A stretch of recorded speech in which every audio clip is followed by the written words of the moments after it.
नमस्कार, मैं हूं सिद्धार्थ और आप देख रहे हैं वन इंडिया का उत्तर प्रदेश विशेष यूपी इस हफ्ते, जिसमें हम आपको बताते हैं यूपी के हफ्ते भर का ग्राफ। लखनऊ से पहली खबर है, जहां यूपी सरकार वो कदम उठाने जा रही है जिसकी मांग दशकों से चल रही है। दरअसल सरकार वेतन की न्यूनतम गारंटी, जिसे आम भाषा में मिनिमम वेजेस कहते हैं, उसको लेकर ऐलान कर चुकी है। सीएम योगी आदित्यनाथ ने प्रदेश भर के कर्मचारी और मजदूरों से वादा किया है कि उन्हें प्रदेश में न्यूनतम वेतन गारंटी मिलेगी, जिसके बाद कंपनियां किसी भी तरह का शोषण नहीं कर सकेंगी। ये एक बड़ी बात है। उन्होंने जल्द ही एक कॉरपोरेशन के गठन की भी बात कही है, जिसका काम इसे एग्जीक्यूट कराना होगा।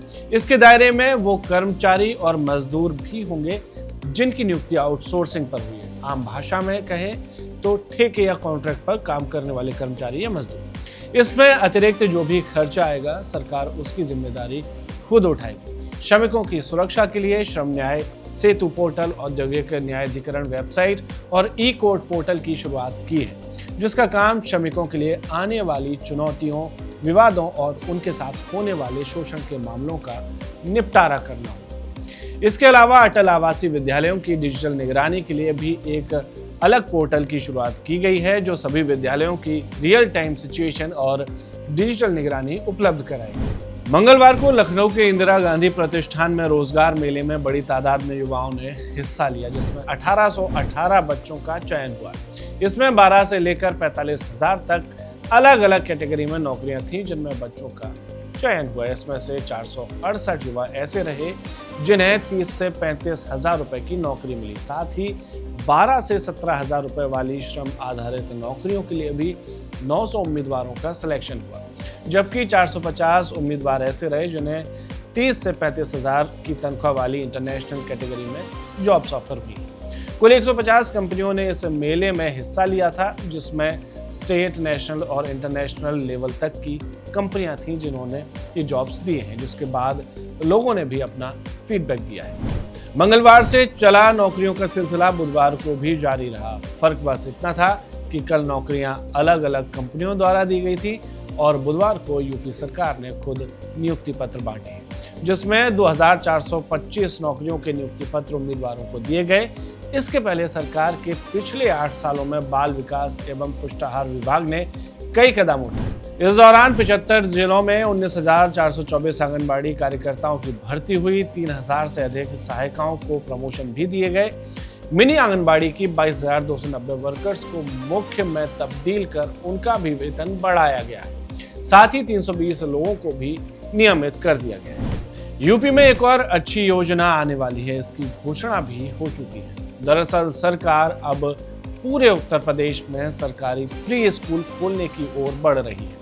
इसके लिए सरकार बाल वाटिका शुरू करने जा रही है, जिनमें बच्चों की स्कूलिंग से पहले ग्रूमिंग होगी। बकौल सरकार जो स्कूल अच्छी स्थिति में होंगे उन्हें पेयरिंग का पार्ट बनाया जाएगा। वहां पर सरकार बाल वाटिका यानी कि प्राइमरी स्कूल या प्री स्कूल, जिसमें 3 से लेकर 6 साल के बच्चों की बेसिक एजुकेशन, एक्टिविटी और खाने पीने पर ध्यान दिया जाएगा, ताकि यूपी का आने वाला कल मजबूत हो सके। बात भी ठीक है, क्योंकि मौजूदा वक्त में प्राइवेट प्री स्कूल की फीस का बीड़ा उठाना एक अलग स्तर का खर्चा। ऐसे में सरकार की ये पहल वाकई में मिडिल क्लास और लोअर मिडिल क्लास के लिए राहत का काम कर सकती है।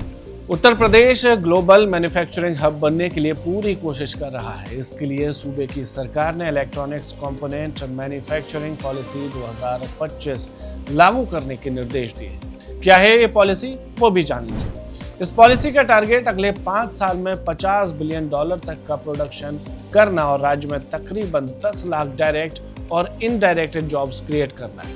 मौजूदा वक्त में भारत मोबाइल फोन का दूसरा सबसे बड़ा मैन्युफैक्चरर है। अगर ये टारगेट अचीव हो जाता है तो भारत की स्थिति नंबर 1 की दावेदारी पेश करने की हो सकती है, जिसमें अकेले यूपी की हिस्सेदारी 60% से भी ज्यादा हो जाएगी।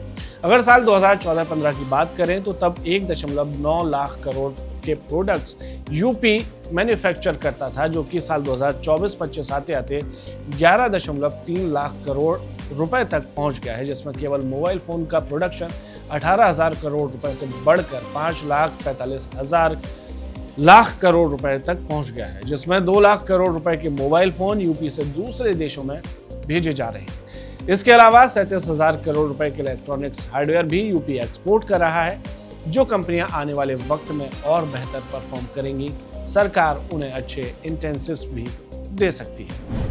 अंतर्राष्ट्रीय अंतरिक्ष स्टेशन ISS पर पहुंचने वाले पहले भारतीय अंतरिक्ष यात्री भारतीय वायुसेना के ग्रुप कैप्टन शुभांशु शुक्ला ने 25 अगस्त 2025 को उत्तर प्रदेश के मुख्यमंत्री योगी आदित्यनाथ से लखनऊ में मुलाकात की। उनके साथ उनकी पत्नी कामना और बेटा भी मौजूद रहे। इस ऐतिहासिक मुलाकात में सीएम योगी ने शुभांशु की उपलब्धि पर एक छात्रवृत्ति योजना शुरू करने की घोषणा की। यह छात्रवृत्ति अंतरिक्ष प्रौद्योगिकी में पढ़ाई करने वाले छात्रों को सहायता प्रदान करेगी, ताकि युवा भारत के अंतरिक्ष सपनों को और ऊंचाइयों तक ले जाएं। इस दौरान योगी ने कहा कि शुभांशु की उपलब्धि भारत की प्रतिभा, परिश्रम और आत्मविश्वास का प्रतीक है। यह नई पीढ़ी को विज्ञान और अनुसंधान में आगे बढ़ाने में प्रेरणा देगी। जिन दर्शकों को नहीं पता, उन्हें बता दें कि शुभांशु शुक्ला ने नासा के एक्सियोम 4 मिशन के तहत 25 जून 2025 को फ्लोरिडा के केनेडी स्पेस सेंटर से SpaceX ड्रैगन अंतरिक्ष यान में उड़ान भरी थी। उन्होंने इंटरनेशनल स्पेस स्टेशन पर 18 दिन बिताए और 60 से ज्यादा वैज्ञानिक प्रयोग, जिनमें 7 भारतीय शोध संस्थानों द्वारा डिजाइन किए गए थे। इनमें मांसपेशियों का पुनर्जनन, सूक्ष्मजीव वृद्धि, फसलों का व्यवहार परखना और माइक्रोग्रेविटी में बदलाव जैसे विषय शामिल थे। ये थी यूपी की हफ्ते भर की खबरें जो हमने आपको बताई है। आप बताइए इस सेगमेंट पर आपका फीडबैक हमारे लिए क्या है, ताकि हम आपके अनुरूप सुधार कर सकें। और देखते रहिए वन इंडिया। नमस्कार। Subscribe to One India and never miss an update. Download the One India app now.